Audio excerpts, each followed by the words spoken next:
Sherman, Leave a Legacy, episode number 5, come at you uncut, uncensored, unedited.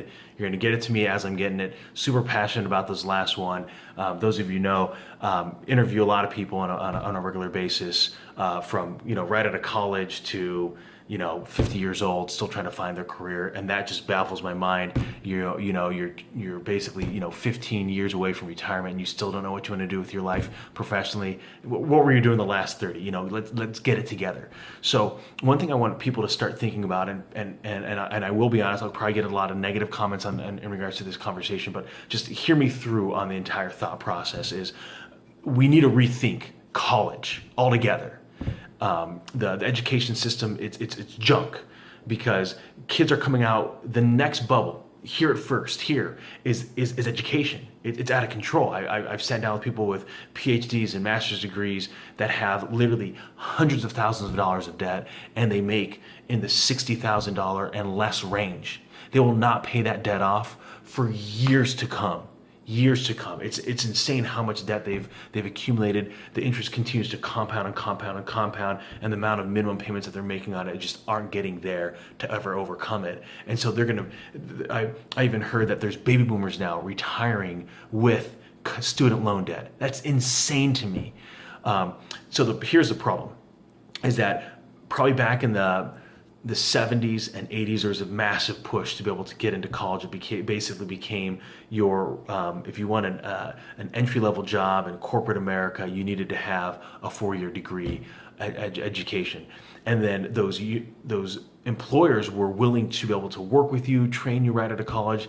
And then all of a sudden the dot-com happened, and more importantly, really 2008, 2009 happened from a recession perspective, the whole banking infrastructure implosion, and then people became underemployed, and they also become heavily unemployed. And so right now it still is very much an employer's marketplace, meaning that we as the employer, we can control who we want to hire. Heck, in 2009, my staff that was working for me as an administrative assistant, she had an MBA. Okay, and so that's where it's gone. Now I'm talking to you in 2016, so it's not to that kind of degree. At the same time, people need to be rethinking. When you go to college, know what you want to do. Now, if you're going there just to party and have a good social life, should you really be going $50,000 in debt just to be able to do that, even if it's a local state school?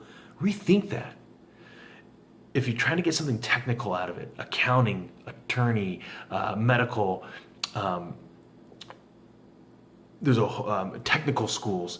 There's certain things that you can get out of colleges that you can't. As I look at me, I'm in financial services, I'm in sales. So for me, I should have definitely gone into more of an apprenticeship program, found somebody that was in sales. Hey, can I shadow you? Can I start working with you? There was no value in getting an education in, for me, international studies with a minor in Asian studies, when right now I sell. And what's amazing is on the backbone of almost every corporation that exists in the world is a sales organization, is a sales department. But yet if you look at all the universities out there, none of them have an undergraduate degree in sales. And so we're really missing the boat on this. And so if you're a high school kid and you're looking to go into college, just think that through. Why are you going to college? Do you know what you want to do? If not, go get a job, work for a little bit, find out that you hate working for somebody else, and find out that, hey, I want to own my own business. And maybe there's somebody in town that I can be an apprentice to, that they'll show me how to be able to be a strong entrepreneur or a salesperson or a plumber. And then I can go to my technical school and become a plumber or an electrician and really learn the trade that way. Do not go to college and hope that you find yourself. It's an extremely expensive way to do things. Colleges still have this stupid requirement on the 4-year universities where you have to do general education requirements. It's dumb. If you know you're going to go right into PA, why the heck do you care if you do math or intro to English? It's a waste of time. So we really need to rethink why we're going to college and ultimately get the skills and overcome the weaknesses in order to get something out of college. That's my 2 cents. Well, it's more like, that's my 5 minutes. That's Leave a Legacy, episode number 5. Have a fantastic day.